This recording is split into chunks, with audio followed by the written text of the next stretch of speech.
بسم اللہ الرحمن الرحیم۔ قبر پرستی کا شرک، قسط نمبر 3۔ سابقہ پوسٹ میں ہم نے قبر پرستی کے شرک کے بارے میں بتایا تھا۔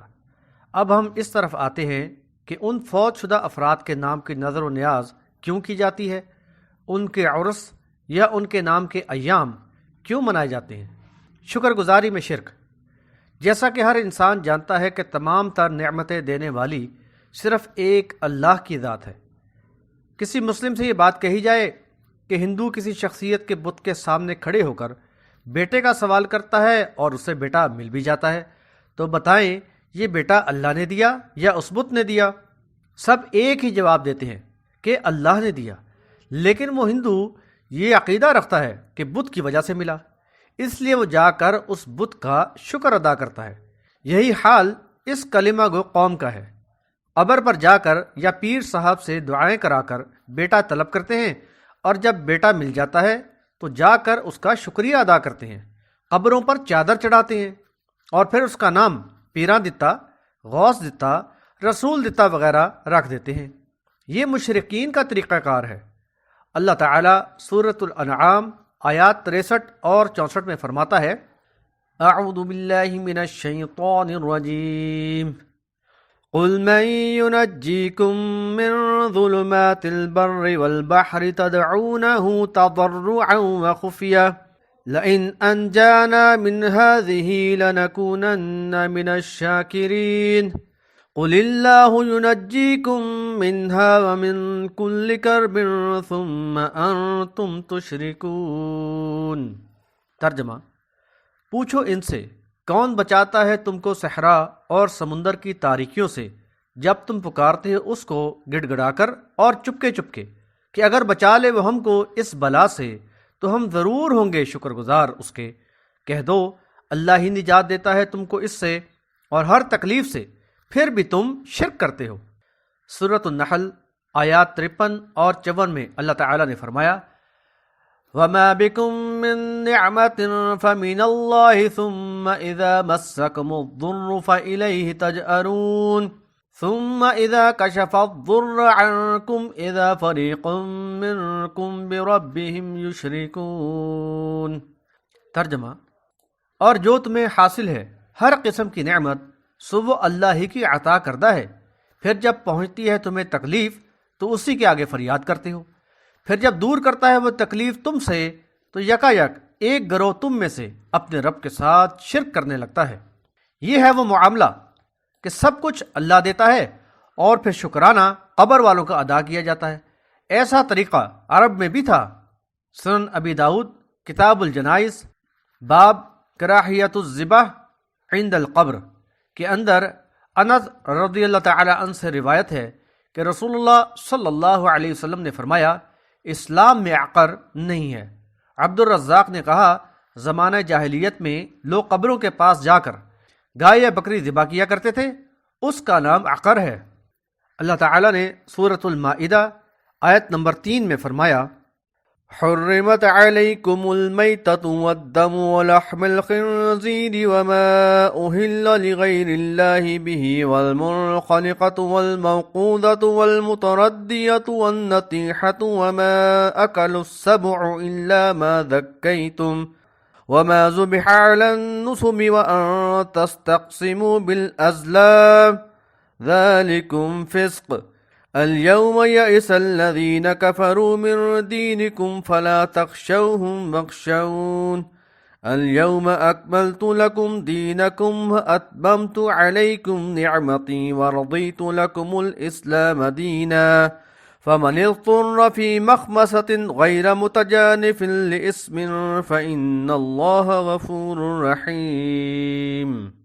ترجمہ: تم پر حرام کیا گیا ہے مردار اور بہتا ہوا خون، سور کا گوشت اور ہر وہ چیز جو غیر اللہ سے منسوب کر دی جائے، اور وہ جانور جو گلا گھٹ کر مر گیا ہو، اور جو چوٹ کھا کر مرا ہو، اور جو بلندی سے گر کر مرا ہو، اور جو سینگ لگ کر مرا ہو، اور جس کو درندے نے پھاڑ کھایا ہو، مگر یہ کہ تم اس کو مرنے سے پہلے ہی ذبح کر لو، اور وہ جانور جو آستانے پر ذبح کیا گیا ہو، اور یہ تم پر حرام ہے کہ پانسوں سے قسمت معلوم کرو۔ یہ تمہارے لیے گناہ کے کام ہے۔ آج وہ لوگ جنہوں نے کفر کیا ہے تمہارے دین سے مایوس ہو گئے ہیں، تو تم ان سے نہ ڈرو، مجھ ہی سے ڈرتے رہو۔ آج کے دن میں نے تمہارا دین تمہارے لیے مکمل کر دیا ہے اور تم پر اپنی نعمت پوری کر دی اور تمہارے لیے دین اسلام کو پسند کیا۔ پھر جو کوئی بھوک میں بے بس ہو جائے بشرطیہ گناہ کی طرف مائل نہ ہو تو اللہ مغفرت کرنے والا، رحم کرنے والا ہے۔ سورۃ الانعام آیت نمبر 136 میں فرمایا، وَجَعَلُوا لِلَّهِ مِمَّا ذَرَأَ مِنَ الْحَرْثِ وَالْأَنْعَامِ نَصِيبًا فَقَالُوا هَذَا لِلَّهِ بِزَعْمِهِمْ وَهَذَا لِشُرَكَائِنَا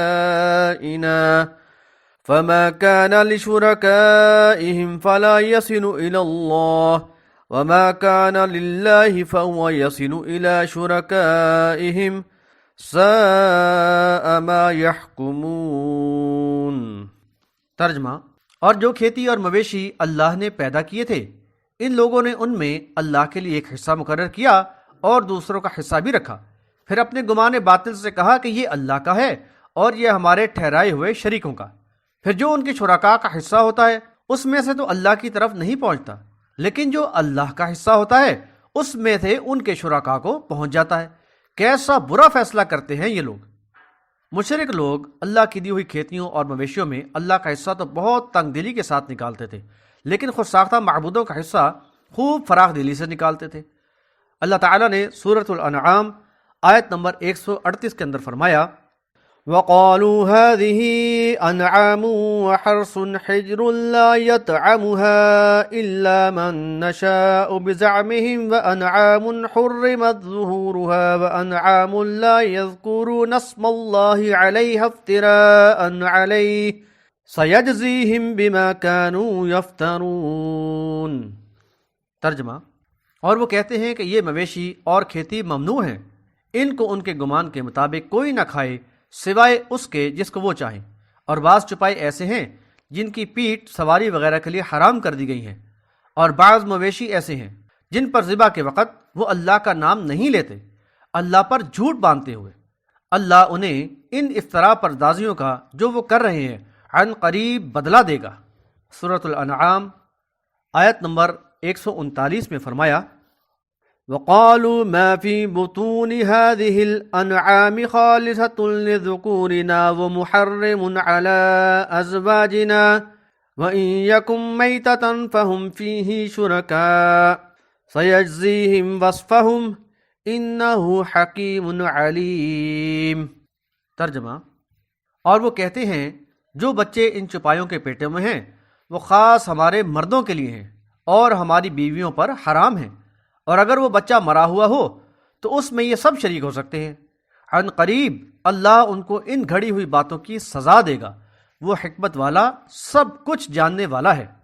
سورۃ الانعام آیت نمبر 144 میں فرمایا، وَمِنَ الْإِبِلِ اثْنَيْنِ وَمِنَ الْبَقَرِ اثْنَيْنِ قُلْ آلذَّكَرَيْنِ حَرَّمَ أَمِ الْأُنْثَيَيْنِ أَمَّا اشْتَمَلَتْ عَلَيْهِ أَرْحَامُ الْأُنْثَيَيْنِ أَمْ كُنْتُمْ شُهَدَاءَ إِذْ وَصَّاكُمُ اللَّهُ بِهَذَا فَمَنْ أَظْلَمُ مِمَّنِ افْتَرَى عَلَى اللَّهِ كَذِبًا لِيُضِلَّ النَّاسَ بِغَيْرِ عِلْمٍ إِنَّ اللَّهَ لَا يَهْدِي الْقَوْمَ الظَّالِمِينَ۔ ترجمہ: اور اونٹ کی جنس میں سے دو اور گائے کی جنس میں سے دو، ان سے کہو کہ کیا اس نے دونوں نر حرام کیے یا دونوں مادائیں، یا وہ بچے جو ان ماداؤں کے رحموں میں ہیں؟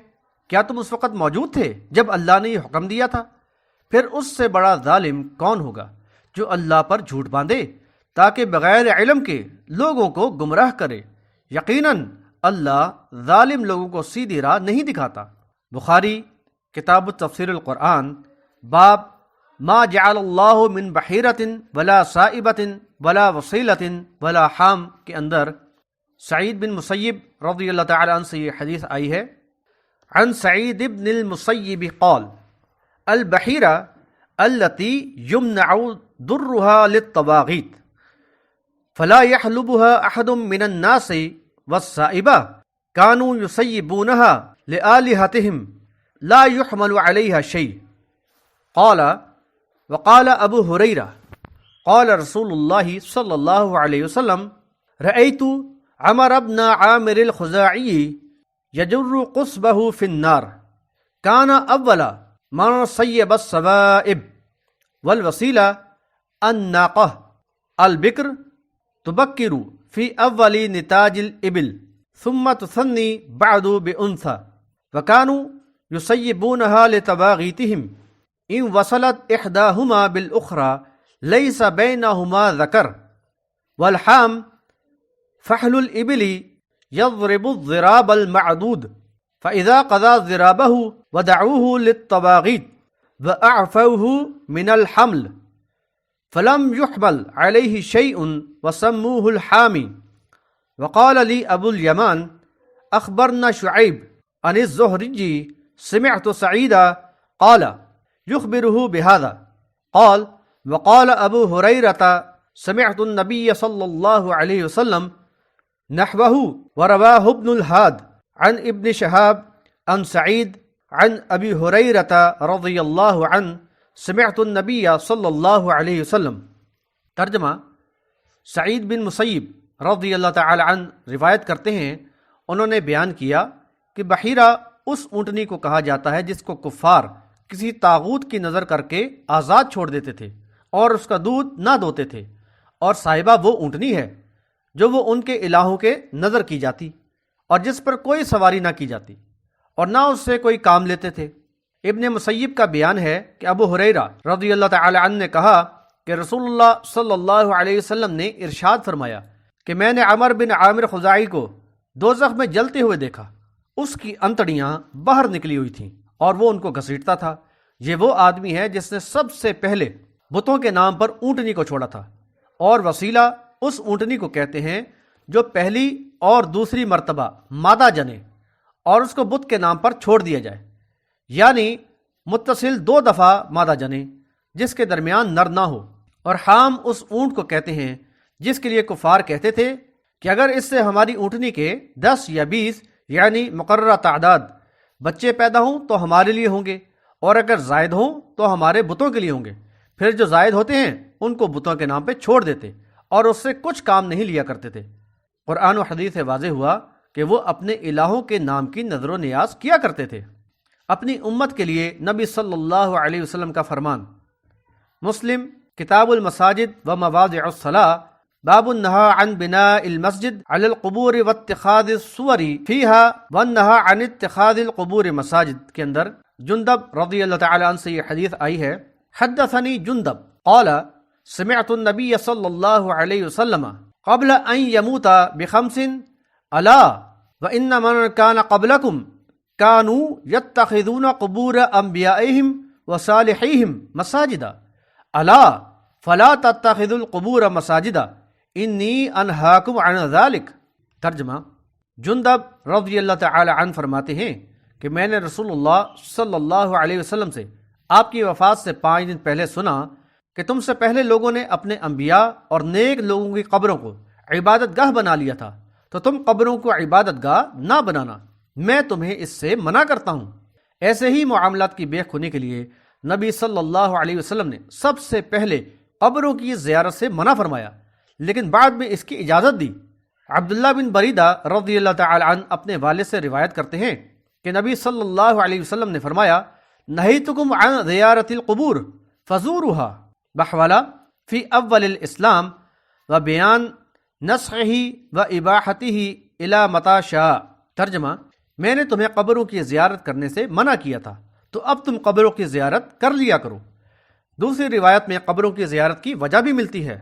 مسلم کتاب الجنائز باب استئذان النبی صلی اللہ علیہ وسلم ربہ عز وجل فی زیارت قبر امہ کے اندر یہ حدیث ان الفاظ میں آئی ہے فزور القبور فانہا تذکر الموت۔ ترجمہ: بس قبور کی زیارت کیا کرو کیونکہ وہ تمہیں موت یاد کراتی ہے۔ گویا قبروں پر جانے کی اجازت صرف اس لیے دی گئی تھی کہ انسان کو وہاں جا کر اپنی موت یاد آئے۔ انشاءاللہ اگلی قسم میں یہ بیان کریں گے کہ اس امت میں قبر پرستی کیسے آئی۔